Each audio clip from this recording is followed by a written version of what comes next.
Warahmatullahi wabarakatuh. Baiklah, saya akan mempresentasikan materi kelompok kami, yaitu tentang globalisasi dan hubungan antar bangsa. Assalamualaikum warahmatullahi wabarakatuh. Saya Wan Zuraini akan mempresentasikan hasil diskusi kami. Isu global dalam pembelajaran. Globalisasi adalah kecenderungan umum terintegrasinya kehidupan masyarakat domestik atau lokal ke dalam komunitas global di berbagai bidang. Pertukaran barang dan jasa, pertukaran dan perkembangan ide-ide mengenai demokratisasi, hak asasi manusia atau HAM, dan lingkungan hidup.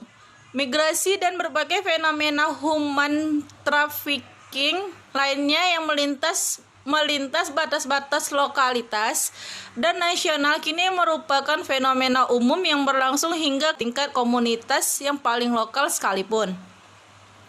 Globalisasi mendorong terdistribusinya informasi secara cepat dan merata di seluruh belahan dunia. Tingkat komunitas yang paling lokal sekalipun. Globalisasi mendorong terdistribusinya informasi secara cepat dan merata di seluruh belahan dunia. B. Ketidakberdayaan melakukan kegiatan usaha produktif. C. Ketidakberdayaan menjangkau akses sumber daya sosial dan ekonomi. D. Ketidakmampuan membentuk masifnya manusia.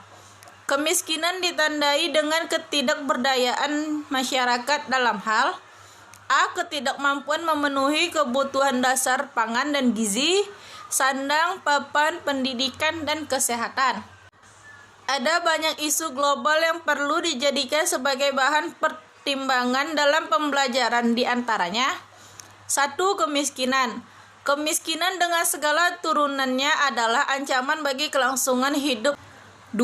Lingkungan hidup. Lingkungan hidup sebagaimana ditegaskan dalam UU RI nomor 32 tahun 2019 menentukan nasibnya sendiri serta senantiasa mendapat perlakuan diskriminatif, mempunyai perasaan ketakutan dan kecurigaan serta sikap apatis dan fatalistik. 2. Lingkungan hidup. Lingkungan hidup sebagaimana ditegaskan dalam UU RI nomor 32 tahun 2009 tentang perlindungan dan pengelolaan lingkungan hidup adalah kesatuan ruang dengan semua benda, daya, keadaan, dan makhluk hidup, termasuk manusia dan perilakunya, yang mempengaruhi alam itu sendiri, kelangsungan peri kehidupan dan kesejahteraan manusia serta makhluk hidup lainnya. Beberapa contoh permasalahan hidup adalah 1. Pertumbuhan penduduk. Jumlah penduduk di dunia dibully untuk melakukan tindakan kekerasan yang ditunjukkan kepada sasaran acak atau tidak ada hubungan langsung dengan pelaku, yang berakibatkan pada kerusakan, kematian, ketakutan. Untuk mendeskripsikan peningkatan suhu permukaan bumi. Peningkatan suhu permukaan bumi menjadi isu global. 3. Terorisme. Terorisme adalah tindakan kekerasan atau ancaman bertambahnya kompleksitas permasalahan lingkungan hidup di muka bumi ini. 2. Perubahan iklim global. Bumi semakin panas, demikian istilah di bulan Juli 2015 berdasarkan perkiraan PBB sebagaimana dilansir bbc.com mencapai 7,3 miliar jiwa. Tingginya jumlah penduduk akan menyebabkan ketidakpastian dan keputusan massal. Tindakan terorisme tersebut dilakukan dalam rangka memaksa kehendak kepada pihak yang dianggap lawan oleh kelompok teroris agar ketidakpastian dan keputusan massal. Tindakan terorisme tersebut dilakukan dalam rangka memaksa kehendak kepada pihak yang dianggap lawan oleh kelompok teroris agar kepentingan mereka diakui dan dihargai. Baiklah, selanjutnya akan dilanjutkan oleh teman saya. Baiklah, yang selanjutnya yaitu hubungan internasional. Hubungan internasional atau hubungan antar bangsa merupakan sebuah interaksi manusia antar bangsa, baik secara individu maupun kelompok, yang dilakukan secara langsung maupun secara tidak langsung. Hubungan internasional dapat berupa sebuah persahabatan, persengketaan, permusuhan, atau perperangan. Adapun tujuan hubungan internasional yaitu memacu pertumbuhan ekonomi setiap negara, menciptakan rasa saling pengertian antar bangsa dan membina serta menegakkan suatu perdamaian. Yang ketiga yaitu menciptakan sebuah keadilan dan kesejahteraan bagi seluruh rakyat di dunia. Selanjutnya yaitu menjalin kerjasama di bidang politik, ekonomi, sosial, dan budaya, serta memenuhi sesuatu kebutuhan warga negara dan membuka peluang dalam pemasaran produk baik dalam maupun luar negeri. Selanjutnya ada manfaat hubungan internasional. Yang pertama ada manfaat ideologi, yakni untuk menjaga dan mempertahankan kelangsungan hidup bangsa dan negara. Yang kedua ada manfaat politik, yaitu untuk menunjang pelaksanaan kebijakan politik dan hubungan luar negeri yang digunakan untuk kepentingan nasional, terutama untuk kepentingan pembangunan di segala bidang. Yang ketiga ada manfaat ekonomi, yaitu untuk menunjang upaya meningkatkan pembangunan ekonomi nasional. Selanjutnya manfaat sosial dan budaya, yakni untuk menunjang upaya pembinaan dan pengembangan nilai-nilai sosial budaya dalam upaya penanggulangan terhadap sikap, bentuk, ancaman, serta tantangan, hambatan, dan gangguan, serta kejahatan internasional dalam rangka pelaksanaan pembangunan nasional. Yang kelima ada manfaat bagi perdamaian dan keamanan internasional, yakni untuk menunjang upaya pemeliharaan dan pemulihan perdamaian, keamanan, dan stabilitas internasional. Selanjutnya yaitu manfaat bagi kemanusiaan, yaitu menunjang upaya pencegahan dan penanggulangan setiap bentuk bencana serta rehabilitasi akibat-akibatnya.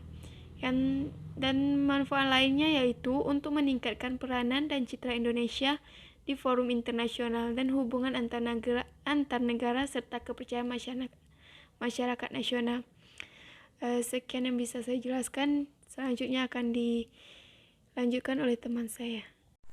Assalamualaikum warahmatullahi wabarakatuh. Baiklah, saya Hidayatul Miftafiza akan melanjutkan pembacaan materi dari teman saya.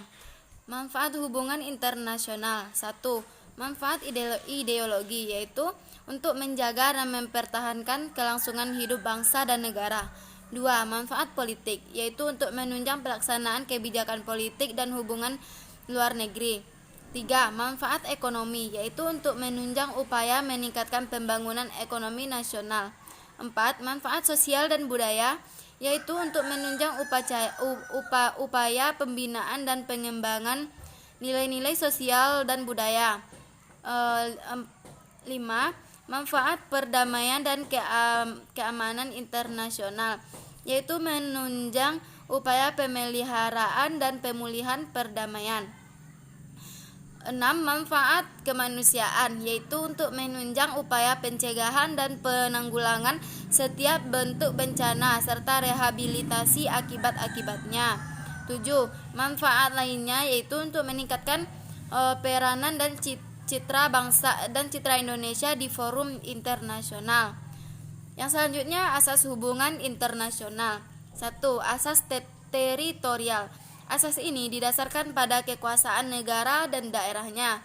Menurut asas ini, negara melaksanakan hukum bagi semua orang dan semua barang yang ada di wilayahnya.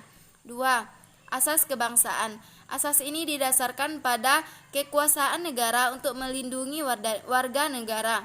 3. Asas kepentingan umum. Asas yang satu ini didasarkan pada wewenang negara untuk melindungi dan menganut suatu kepentingan dalam kehidupan masyarakat.